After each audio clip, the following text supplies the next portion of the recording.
Alright guys, I give you an update guys. It's done and ready to use. That's for the welding machine on top, and that's for the box right there before, and then that's for the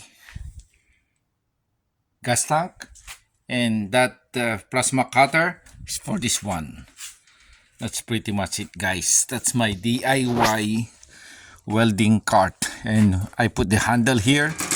I make it lower, and I also have the handle here,